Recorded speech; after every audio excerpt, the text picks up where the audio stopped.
kita memasuki minggu Advent yang ke-6, tapi saya biasa khotbah di persekutuan, saya dengan istri bergumul dan firman Tuhan di mana Tuhan kasih baru saya sampaikan hari ini.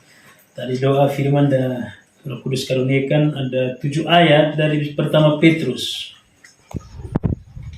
Pertama Petrus pasal 3 ayat 1 sampai 7. Untuk menghormati firman Allah, mari kita bangkit berdiri bersama-sama, kita baca. Saya baca perikopnya dan Bapak Ibu, saudara semua baca ayat pertama Petrus pasal 3 ayat 1 sampai 7. Bapak Ibu baca ayat pertama, saya ayat kedua, kita bergantian hingga ayat ke-7 kita bacanya bersamaan. Semua suka temu kok? Amin. Amin. Hidup bersama suami istri. 2, 3. Demikian juga kamu, hai istri-istri, tunduklah kepada suamimu, supaya jika ada di antara mereka yang tidak taat kepada firman, mereka juga tanpa perkataan dimenangkan oleh kelakuan istrinya. Jika mereka melihat bagaimana murni dan salehnya hidup istri mereka itu, Perhiasanmu janganlah secara lahiriah, yaitu dengan mengepang-epang rambut, memakai perhiasan emas, atau dengan mengenakan pakaian yang indah-indah. tetapi perhiasanmu ialah manusia batinia yang tersembunyi dengan perhiasan yang tidak binasa, yang berasal dari roh yang lemah lembut dan tentram, yang sangat berharga di mata Allah. Sebab demikianlah caranya perempuan-perempuan kudus dahulu berdandan, yaitu perempuan-perempuan yang menaruh pengharapannya kepada Allah. Mereka tunduk kepada suaminya. Sama seperti Sarah taat kepada Abraham dan menamai dia tuannya. Dan kamu adalah anak-anaknya jika kamu berbuat baik dan tidak takut akan ancaman bersama-sama. Demikian juga kamu, hai suami-suami, hiduplah bijaksana dengan istrimu, sebagai kaum yang lebih lemah. Hormatilah mereka sebagai teman pewaris dari kasih karunia, yaitu kehidupan, supaya kamu jangan terhalang. Baik, terima kasih. Silakan duduk kembali. Shalom. Shalom. Baik, ini berbicara tentang hubungan suami istri. Ini juga hubungan kita dengan Tuhan seperti apa. Nah, karena itu yang pertama yang disoroti adalah perempuan. Kenapa tidak laki-laki? Karena dalam sebuah rumah tangga itu yang manajemen rumah tangga itu adalah istri atau perempuan. Dan karena itu kalau perempuan tidak tegas, tidak kuat, tidak hidup menurut firman Tuhan, maka tentu rumah tangga akan goyah. Bagaimana dia harus membimbing anak-anak dan bagaimana dia harus berhadapan dengan suami. Dan karena itu ada beberapa hal yang diberikan kepada kita di ayat pertama. Demikian juga kamu, hai istri-istri, tunduklah kepada suamimu. Tunduk itu kata lain adalah taat, atau bisa juga tekun, atau tunduk juga bisa hormat. Nah, karena itu kadang-kadang orang istri-istri mereka hanya balik sedikit huruf. Tunduk mereka pakai tanduk. Nah, jadi justru itu yang jadi masalah besar. Karena istri-istri memang betul tidak punya tanduk seperti kerbau, tapi kata-katanya lebih dari tanduk kerbau. Nah, itu yang menyakiti dan melukai suami, menyakiti anak-anak, membangkitkan amarah anak-anak. Itulah yang dikatakan Rasul Petrus bahwa, hai istri-istri, tunduklah kepada suamimu. Kalau mau rumah tangga aman, mau rumah tangga damai, berarti yang utama adalah istri-istri harus tunduk. Tapi di sini ini bukan hanya istri secara lahiriah, mama ataupun istri, tapi ini bicara tentang istri bicara tentang mempelai perempuan. Siapa mempelai perempuan? Jemaat Tuhan. Siapa jemaat Tuhan? Orang percaya kepada Yesus. Yesus adalah mempelai laki-laki dan kita sebagai jemaat Tuhan adalah mempelai perempuan. Dan karena itu satu kata, tunduk kepada Allah. Kalau kita semua tunduk kepada Allah, suami tunduk kepada Allah, istri tunduk kepada Allah, anak-anak tunduk kepada Allah, maka dalam diri kita masing-masing ada roh Allah, ada kasih, ada damai sejahtera akan tumbuh dalam rumah tangga. Amin. Tapi kalau waktu omong A, mama D, anak dong F, itu sama dengan orang minum mabuk. Jadi siapa mau nasihat siapa? Bapak nasihat mama, mama bilang kau lucu sama lu omong banyak sah. Nah dari situ kesempatan anak-anak melihat peluang itu, maka siapa mau nasihat anak-anak tidak akan dengar. Bukan karena mereka hanya melihat teladan, tetapi mereka merasakan ada roh yang menggerakkan mereka. Jadi justru anak-anak kembali bisa melawan orang tua. Karena ada peluang, ada kesempatan, dan buat mereka tidak mau tunduk. Tapi kalau kita mau lihat secara normal, lahiriah, istri-istri ini kenapa harus tunduk? Karena mereka ini pengatur. Mereka ini penopang. Katakan ke pisang yang sudah ada tandangnya dan tandangnya besar. Nah, kadang-kadang pohon tidak kuat, maka dia bisa miring dan bisa jatuh. Dan karena itu butuh tongkat. Nah, tongkat ini dia harus lebih kuat dari ini pisang dan dia punya tandang. Kalau tongkatnya tidak kuat berarti sama-sama rubuh, sama-sama jatuh. Dan karena itu istri sebagai penopang, dia harus lebih kuat dari suami. Dan istri-istri memang hebat, lebih hebat dari suami. Kenapa? Istri itu dia bisa masak sambil sapu, itu pekerjaan istri. Tapi kalau suami, kalau dia sudah duduk potong ayam, ya potong ayam. Tapi kalau istri pekerjaannya memang dia satu kali kerja, tapi bisa 3-4 pekerjaan dia jalankan. Sambil kasih makan anak, sapu, kompor juga ada menyala. Jadi jalan, sedikit-sedikit bisa lari ke kamar mandi, kasih mati keran. Tapi kalau waktu kalau dia potong ayam, katakan dekat ini keran, udah terlihat minyak air dulu. Padahal dia bisa dekat dan bisa lakukan itu. Itu kenapa? Maksudnya bahwa itulah hebatnya perempuan. Karena itu Bapak Mama Saudara, dia yang mengatur semua. Dan kalau dia tidak kuat, maka kacau balau, hancur berantakan. Orang bilang, kerja apa? Bet hanya di rumah. Jangan bilang hanya di rumah. Setrika pakaian, masak, cuci piring, cuci gelas, sapu, pel, lipat pakaian, kasih makan anak, belum ada babi, belum ada ayam, kasih makan semua. Bersuami datang bilang, lu hanya tidur sah. Soalnya ada kerja. Nah, soalnya ada kerja. Coba betul kerana satu minggu kau masih lihat. Kalau pilih di gelasnya sudah pizza semua. Jadi omong itu jangan hanya asal bunyi di mulut, tapi harus merasakan bagaimana orang di rumah itu. Memang dia hanya di rumah, tapi pekerjaannya banyak. Orang di luar pekerjaan memang cuma satu, tapi di luar. Dan karena itu memang Tuhan sudah buat seperti itu, saling menghargai satu yang lain.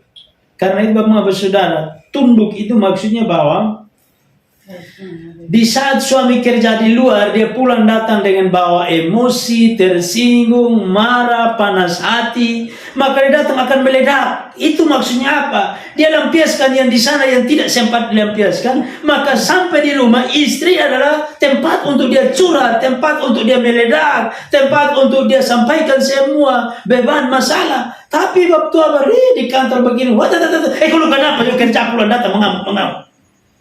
Artinya bahwa dia ingin mencurahkan semua isi hati, kepenatan, beban, persoalan yang dia alami, supaya istri tahu dia sudah rasanya lepas. Tak usah jawab, tidak apa-apa. Iya saja, dia sudah rasa lega. Tapi waktu bertiga kata akhirnya kacau balau. Jadi harusnya dulu kau damai, akhirnya kau tahu bikin masalah baru. Artinya tempat untuk dia mencurahkan dia punya isi hati. Nah, siapa yang harus pikul? Ya istri yang harus pikul ini beban. Tetapi karena istri tidak mau dengar, ya sudah bapak tua ambil motor, cari Shopee, dia hantam Shopee 2-3 botol, dia kasih itu pikiran dengan itu Shopee. Makanya pulang datang dia maki mam tua, maki anak, lempar tetangga per rumah. Baru mam tua bilang, kau ini ambil laki, muka tembok tahu diri. Mabok tahu mati di mana kau, tafik di mana kau. Padahal masalahnya sebenarnya kecil. Mama duduk dengar ame dia pun bahasa supaya dia pun kelukisah selesai, maka masalah juga menjadi selesai. Tapi karena penuh di hati, penuh di pikiran, maka mama datang usir tambah, makin dia bangun lari untuk menghilangkan felaya dengan cara minum mabuk. Karena itu Bapak Saudara, kekuatan rumah tangga damai ada pada istri. Belajar salah satu kisah di pertama Samuel pasal 25. Itu laki-laki namanya Nabal. Nabal artinya jahat. Dia punya istri namanya Abigail, yang akhirnya Daud ambil jadi istri. Abigail ini cantik tapi bijaksana. Kalau Nabal orangnya kaya tapi jahat. Jahatnya Nabal apa? Tukang bamaki, minum mabok, pesta pora, badansa. Itu namanya orang-orang kaya, itu kan identik dengan itu. Dan nanti baca itu firman itu, tunjukkan semua dia punya kejahatan-kejahatan. Suatu saat, Nabal punya anak buah yang jaga kambing domba. Mereka ada di kebun sama dengan Daud punya anak buah yang jaga kambing domba. Jadi Daud ada salam. Ini Nabal melalui anak buah. Ini anak buah kasih tahu Nabal. Nabal bilang, kok itu Daud siapa? Kok salam-salam beta? Lalu maki Daud. Lalu anak buah dong pikir tahu Daud marah, siapkan persenjataan mau datang perang bunuh Nabal. Tapi dia pun istri karena seorang orang bijak, dia dengar bahwa Daud mau datang perang, maka dia buat kue yang enak-enak, bawa dia punya bujang-bujang, bawahan-bawahan dan pergi ke rumah istana. Sebelum sampai depan pintu dia berlutut dan dia memohon, Daud sekiranya mungkin kamu jangan pergi bunuh suami saya, karena suami saya namanya Nabal, artinya jahat. Kalau Daud pergi bunuh dia, berarti Daud sama dengan penjahat. Jadi tidak perlu. Akhirnya Daud dengar dia pun keluh kesah dan Daud tidak pergi. Waktu istrinya bersama dia rombongan kembali ke rumah, ternyata datang Nabal dengan dia pun bawaan-bawaan yang lain dong, ada badansa, minum mabok. Tapi istri karena dia bijak, dia tidak mengomel suami, dia tidak marah suami, dia kembali ke rumah. Kemudian dini hari, kemudian suaminya datang. Dia tahu suaminya mabuk, dia tidak omong apa-apa. Diam sampai dini hari. Suaminya setelah sadar dari mabuk, baru istrinya omong, Bapak, kemarin itu sebenarnya Daud datang untuk perangi, bunuh Bapak, kasih mati Bapak karena Bapak maki. Tetapi saya pergi ke sana, saya bawa kue dan saya memohon, saya batalkan itu. Akhirnya Daud tidak jadi datang. Oh, saya pikir-pikir itu kalau istri orang timur, sabu, rote, alor, valores, dia pibela selalu berdatang lupa dansa, kau minum mabuk dan perempuan, ambil lupa anak, kalau jahat kau bawa sama dansa sama-sama di sini, biar kau cek ke mabuk sama-sama, kau mati-mati sama-sama. Ada yang datang bawa memang polisi, ada yang datang bawa memang apa, saksi, memang saksi. Karena apa? Kita tidak kuasai diri sebagai perempuan, itulah yang menghancurkan rumah tangga kita sendiri. Tapi perempuan yang bijak, makanya ayat kedua dia bilang apa? Jika mereka melihat bagaimana murni dan salehnya hidup istri mereka itu, baru mereka bertobat, baru mereka berubah tanpa perkataan. Ayat yang pertama dia bilang, demikianlah juga kamu hai istri-istri, tunduklah kepada suamimu, supaya jika ada di antara mereka yang tidak taat kepada firman, maksudnya suami yang jahat, suami memberontak, mereka juga tanpa perkataan dimenangkan oleh kelakuan istri. Tanpa perkataan itu artinya jangan mengomel. Lu ngomel sampai tengah malam, hampir siang, orang di dapur juga ikut ngomel, masuk kamar juga di ikut ngomel, duduk depan juga ikut ngomel. Wih, tidur juga mulut juga boto-boto, mulut tak buka. Mengomel terus. Ada yang bilang tidur juga mulut tak buka, apalagi dia bangun. Dia bangun pagi itu dia toto-toto dari depan, dari belakang, muka. Semua kamar dia kuasai habis. Nah itulah yang menyebabkan orang mau berubah dari mana. Tapi orang berubah tanpa omong banyak. Tapi tingkah laku kita, perbuatan kita, yang orang lain lihat, orang akan ikut tanpa potong omong banyak. Karena kalau potong omong banyak ini capek. Omong banyak bikin dosa. Omong banyak gampang stroke. Karena apa? Urat saraf berdiri terus lama-lama, kejang-kejang, mi bulu baik kepikiri, begini terus. Akhirnya saya bisa omong apa-apa karena memang mengomel dari pagi sampai malam, malam sampai pagi, saraf juga butuh istirahat. Mesin saya istirahat, apalagi saraf. Jadi mengomel just berhenti sedikit.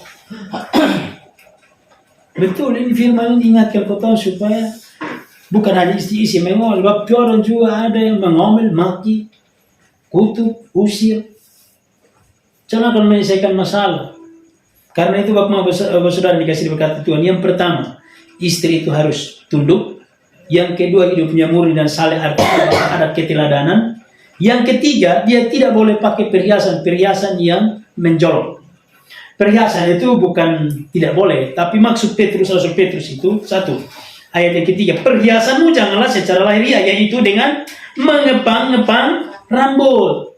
Nah ini maksudnya begini, perempuan-perempuan pelacur mereka zaman Israel, umur 40-an, 50-an, tapi dong kepang rambut, bikin cacing rambut, model ke ABG. Tujuannya untuk menarik suami orang, laki-laki orang. Itulah yang Rasul Petrus larang, tidak boleh hal-hal yang lahiriah dengan maksud yang negatif untuk menarik laki-laki lain. Itu yang tidak baik. Tapi kalau untuk mempercantik diri, berhias diri, supaya seni, itu tidak dosa. Tapi maksudnya konteks firman waktu itu adalah perempuan-perempuan pelacur ini tujuannya mengepang rambut. Umur 40-an, 50-an, ada yang cacing, kau bikin 2 turun ke bawah. Kepang 2 turun ke bawah. Terus lagi ada yang seumur 50 poni, sedikit kehor dari. Jadi itu tujuannya apa? Untuk menarik laki-laki. Itu yang tidak boleh. Yang berikut, mengepang rambut, memakai perhiasan emas atau mengenakan pakaian yang indah-indah. Nah, pakaian emas dan pakaian yang indah-indah maksudnya begini.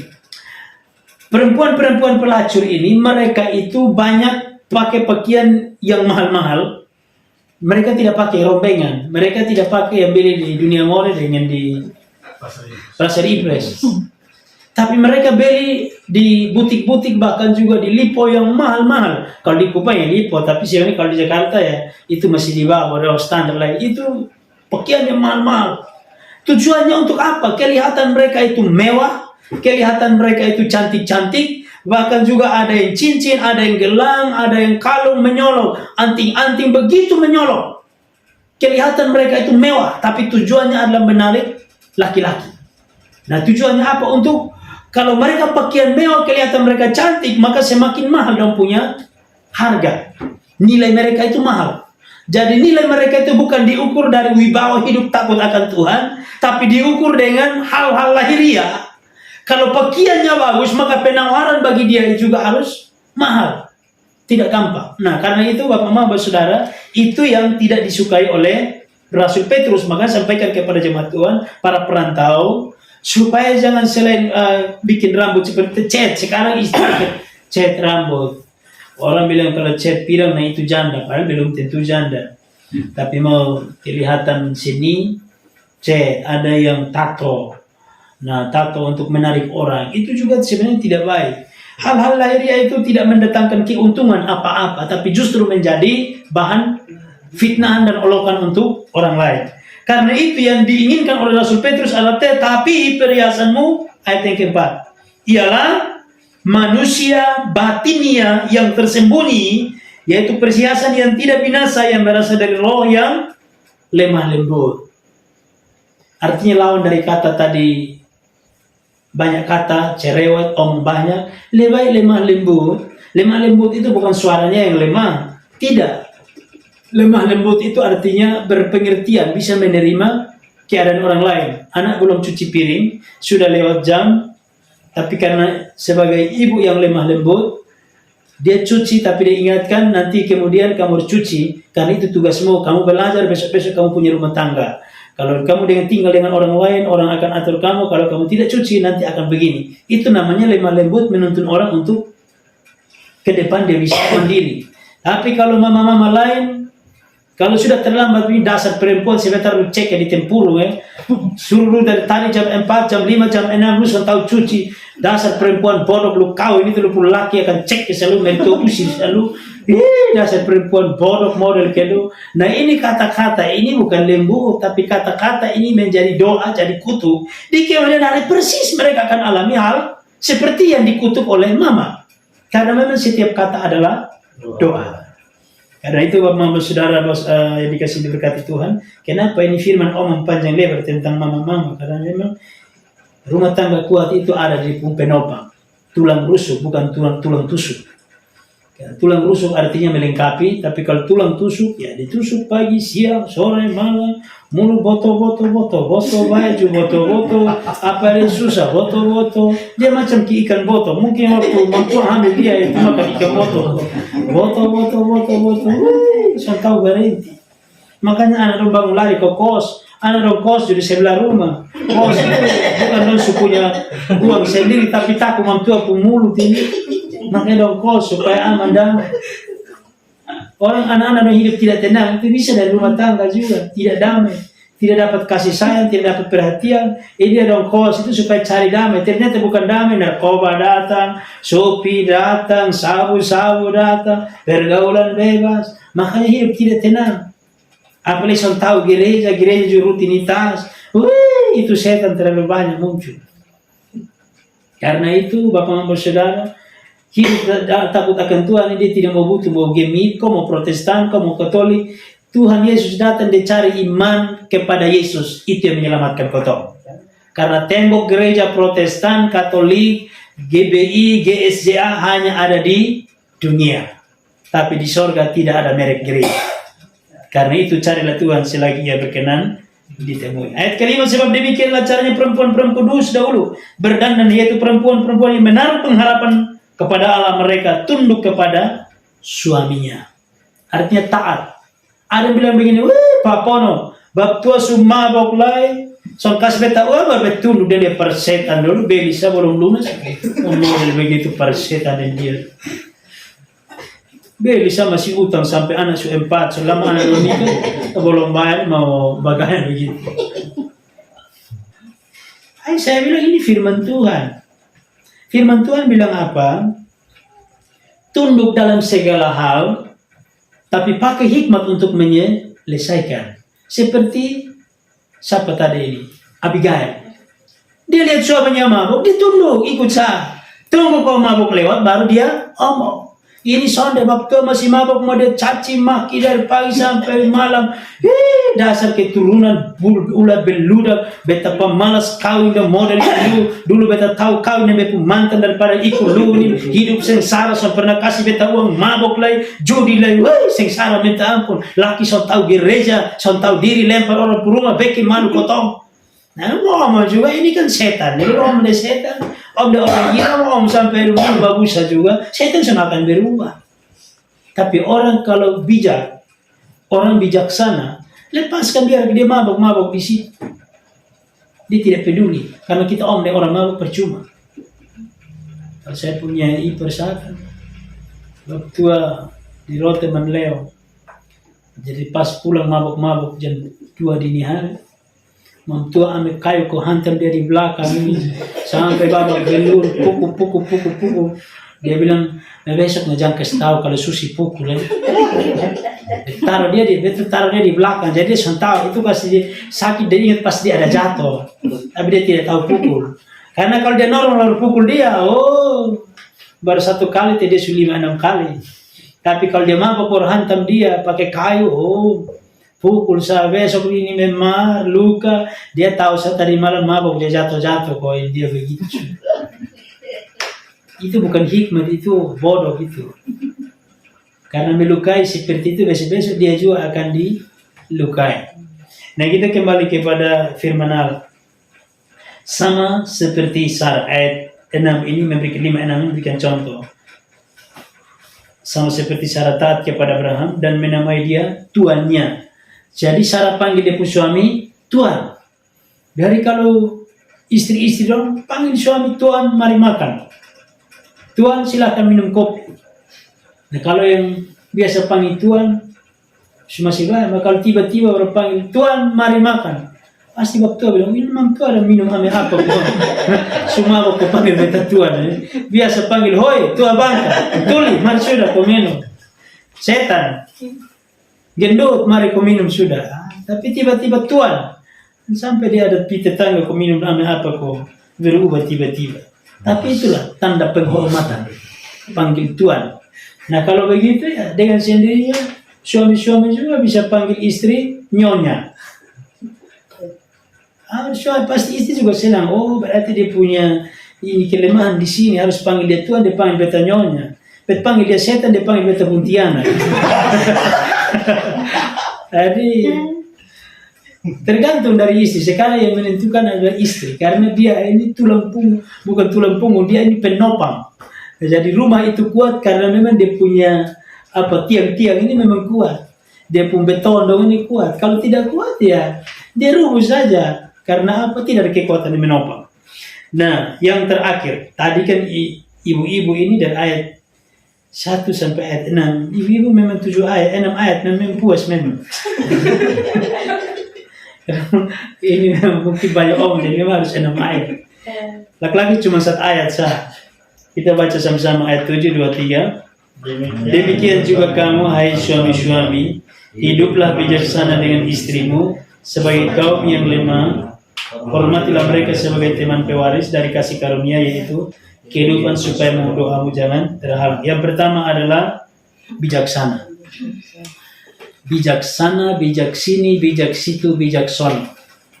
Artinya bijak-bijak. Kalau pulang kerja, lihat istri ada gendong anak, piring belum cuci, nah cuci. Itu namanya bijaksana. Kemudian kalau lihat mertua bawa asam, nah lu bisa nanti lu setiap hari daster merah itu pusing. Tinggal gendong anak, kau mertua mandi, itu namanya bijak situ. Jadi bijak sini, bijak situ, bijaksana, bijaksana. Jadi bijak-bijak. Jadi jangan hanya datang pakai pakaian dinas sepotong saya ini hari. Duduk bangku kaki dari pagi sampai malam sampai pagi. Dinas juga hanya di kantor, dan di kantor juga bisa pegang sapu. Dinas juga pasti tukang suruh juga di kantor. Jadi di rumah kalau istri suruh jangan mata menyala, PR mata lah.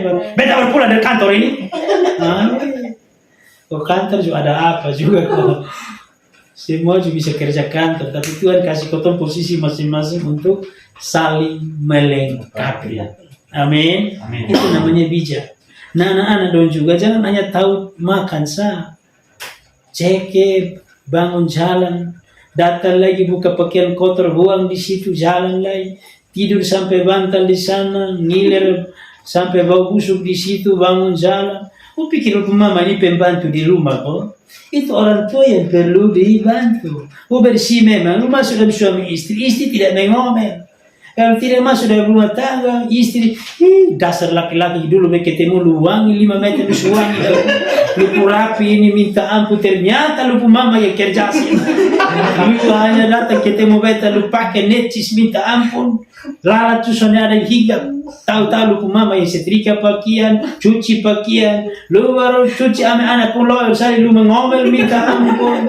Begitu mau kawin. Tiap hari WA, dek kita kawin nikah suko, dek masuk minta suko, lu pikir masuk minta kosong-kosong. Masuk minta juga doi. Lu pikir cinta hanya cinta. Nanti kalau kita tidur di satu tempat tidur kotong berdua, di koran kotong berdua, lu pikir ambil tua siapa mau kasih dia anak tidur di koran?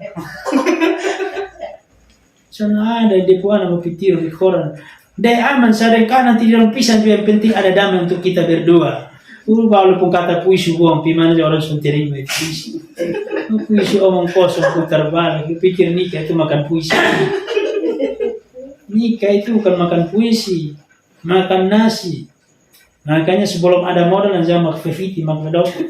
Dulu kau cari kerja, ada kerja baru pergi kau lamar orang puan. Karena baru ketuk pintu depan, uang keluar.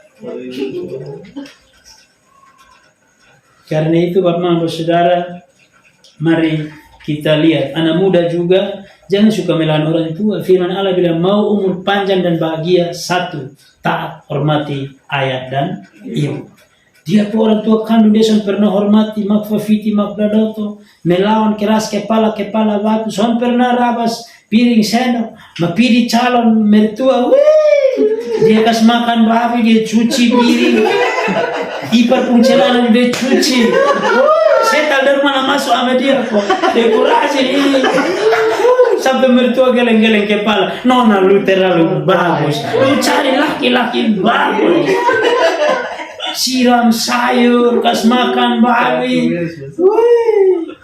Dia pikir beris lo mau potong, padahal soal potong memang. Tambah naik. Soalnya ada diskon beris. Beris tetap beris, kerja tetap kerja. Saya pengalaman, saya juga pernah kerja begitu juga beris sudah kurang. Pikir siram sayur segala macam, pas makan babi, sapi, kambing dan kota pelihara semua. Tahu-tahu itu juga sudah sumbang untuk nikah juga. Tapi semoga masih muda tuh, nikah sudah supaya tetap. Kalau belum nikah itu sebentar Flores panggil pindah ke Flores, Kupang panggil kembali datang putus di sana. Atau di sana juga tetap di sini juga sambung di sini. Makanya pikiran sudah tenang. Yang pertama itu bijak. Yang kedua, hormatilah mereka sebagai teman pewaris. Hormat itu bukan maksud setiap hari datang, hormat ibu pulang bawang, tidak. Hormat itu artinya bahwa apa yang dong kerjakan itu harus kita hargai. Hargai maksudnya begini. Dia pun masak kurang enak. Ya bersyukur ini hari mama salah taruh garam. Oh kita kita gendong anak ini tapo aku ini dia agak asin sedikit atau supahit. Nah itu namanya menghargai. Jangan bertes ini dasar perempuan lu tahu masak dulu beta tahu bisa kau dengan perempuan bodoh timur ke bodoh minta jangan mau begitu. Itu namanya tidak menghargai. Jadi menghargai itu seperti itu. Kalau menghargai itu artinya bahwa kita jalan sama-sama juga. Ya, duduk di gereja juga sama-sama, jalan-jalan sama-sama. Ini soalnya baru pacaran macam ketoke di tembok itu, lengket terus di motor lengket, di gereja lengket. Orang ada khotbah juga ada bisik, apa segala macam. Tapi nikah ame bab tua pi gereja pagi, bab tua gereja sore, bab tua gereja tengah hari, bab tua gereja malam. Pokoknya saya pernah ketemu. Saya tahu ini rumah mana, istri mana yang anak saya tahu. Karena memang masing-masing jalan yang dia punya. Tidak pernah saling menghargai. Saya menghargai artinya bahwa kalau mamtua om, apa dia, mamtua om, mama dia. Ini baru mamtua om. Lu dia perempuan bodoh, lu dia. Kok beta ada om, beta yang kepala rumah tangga, lu yang kepala rumah tangga. Nah ini kadang-kadang setan ini peralat kotong kacau banget. Laki-laki dua mau pulang pokok, jaga mulut, jaga lidah. Satu bijaksana, yang kedua adalah hormati. Supaya apa kalau kita lakukan dua ini, doa kita dijawab oleh Tuhan. Kalau tidak ada yang kerja keringat setengah mati, pi minta uang, orang tidak kasih. Karena apa? Mantu aku hati sakit.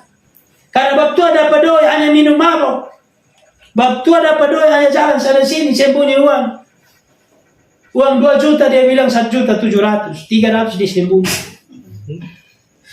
Karena memang kadang-kadang ada istri-istri yang kikir ke komo, ke kum. Karena bab tua kasih 2 juta minta uang bensin. So kasih. Makanya bab tua pi kantor kadang-kadang dorong motor bukan ban pica, tapi bensin harus. Minta mantuan tua so kasih. Kawin kami setan kikir pelit besar. Mau bilang apa? Tapi bukan kalau dunia bilang terlanjur sudah, tapi kalau di sorga orang Kristen sudah pakai terlanjur lah. Pokoknya Itali lu mau sampai akhir, tidak dapat diceraikan oleh manusia. Itali sorong jari panjang-panjang, aku menerima Mia dalam keadaan suka dan duka, kelimpahan, kekurangan, hanya untuk Itali kikir pelit, kekomo tidak sempat sebut, jadi akhirnya naik ketemu itu diterima.